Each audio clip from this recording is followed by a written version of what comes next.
It's a new game and a new challenge. Stay in the saddle and the points are yours. Coming up next, it's Joust. It's a battle that hails from the past and a style that comes from the future. Joust. One-on-one for 60 seconds. 10 points if you knock the gladiator from the saddle, 5 if you survive.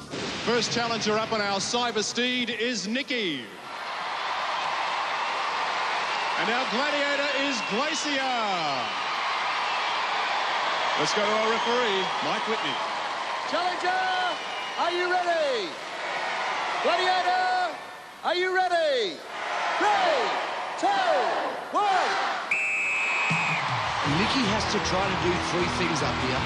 She has to attack, because she can't just sit and dodge blows. She has to balance, while the silicon stallion tries to throw her off. And she has to avoid that deadly blow from GLACIER that could unseat her. On top of that, the electronic Bronco turns 180 degrees every now and then just to make it harder. Nicki is trying every opportunity to wield her pugil stick. If she can't dislodge GLACIER, well, she's at least keeping her at bay as they turn around again, and GLACIER giving full body weight to each swipe, almost rising in her saddle as she tries to budge the young Queensland phys ed teacher. And Nicki taking some solid whacks. Exhaustion is probably the worst enemy up there, and all the pressure is on the stomach muscles, hips and arms. Both are really starting to falter. The time's running out. It could be the saviour for Nicki and for GLACIER. The whistle's about to blow. There it is, 5 points to Nicki. Nicki, well done. It must have seemed like an eternity up there. Yeah, it did. I was waiting for the whistle a few times and lost my concentration. You took a few hard blows to the stomach and to the head. Yeah, it took a lot. GLACIER's really, really quick to get a few hits in before I can. So, yeah, I was just trying to take her whacks and try to stay on the bike and just get a few good ones and hope to upset her a little bit, but I don't think I did.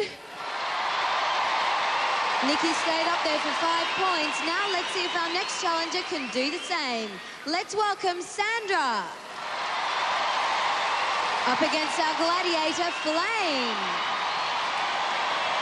3, 2, 1. Sandra has to take the endurance test this time against the woman who was born with a pugil stick in her hand, the fiery one, Flame. Flame's so confident she's actually starting with a one-handed grip. Double grip for the backhand and then the one-handed serve, and they're hitting the mark okay. As they go around, you can see that Sandra is trying to hit Flame, but Flame blocking and then hitting back.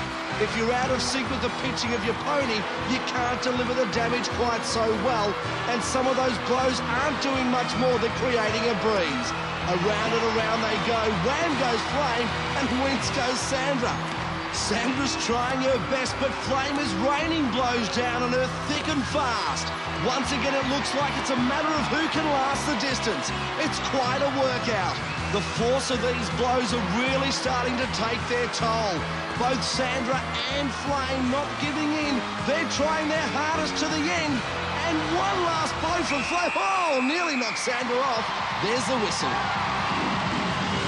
5 points each for lasting the 60 seconds in Joust, and a 3-point lead still to Nicki with 1 game to go. In my last appearance, I matched my aggression against the best the Gladiators had and made it through. Tonight, I'm going to do the same. Our first male challenger to play Joust is Shane. And he'll be trying to survive the punches coming from TAIPAN. Over to you, Mike Whitney. Challenger, are you ready? Gladiator, are you ready? 3, 2, 1. Shane, the rugby league man, will he unseat TAIPAN? Well, Shane's charging in for the whistle and hoping to catch TAIPAN napping. TAIPAN looking a bit dishevelled, reaching for his helmet. Shane standing up in his stirrups and giving it all he's got. He almost falls as TAIPAN finally found his rhythm. Around they go, and they start again with TAIPAN throwing some big hits. And this is TAIPAN's venom coming out. He's striking with a deadly force, and Shane gives a snake a blow that lifts him out of the saddle. I don't know about lifting TAIPAN. I reckon he's standing high on purpose, ready to strike. And oh, that one just about dismounted Shane. How did he stay up there? The mechanical mount just flicked him back on as it went back. Talk about the luck of timing. Shane looks groggy up there. He's hanging on like a rodeo rider on a frisky outlaw. TAIPAN hit him with that one. Hit him again. Will he knock Shane off? The time might save him. Shane's fighting back hard towards the end. There's the whistle, 5 points.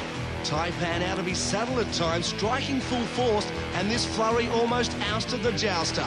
But Shane had his moments. A couple of big blows had the big snake recoiling.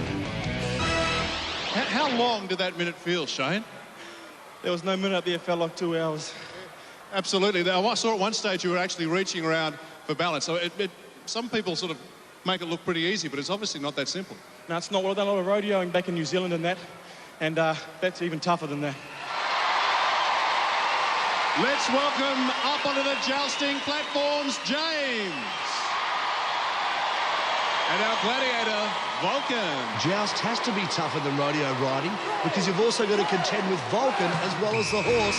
As VULCAN gets straight into the swing of things, James starting to falter and falls. No points. Slow-mo is the only way to see what happened.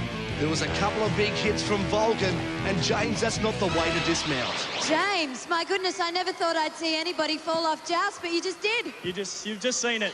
I just got hit by a house brick, I think. You sure did. Is it hard to keep your balance up there? Well, no excuses, but I haven't been on that before. I had a lot of back trouble through the training, so it was hard enough for me with the balance. Then I got hit by the house brick, and that was the end of me. Hard to hang on with your knees, obviously. Yeah, well, I don't know if I leaned forward the wrong way or back or whatever, but I just was going to do my best to stay up there, but he was too good. VULCAN, that was tremendous. We haven't seen anybody come off joust before. You're a legend. I know you're right, Kimberly, but let me tell you something. I wouldn't even be bothered talking to anybody here today.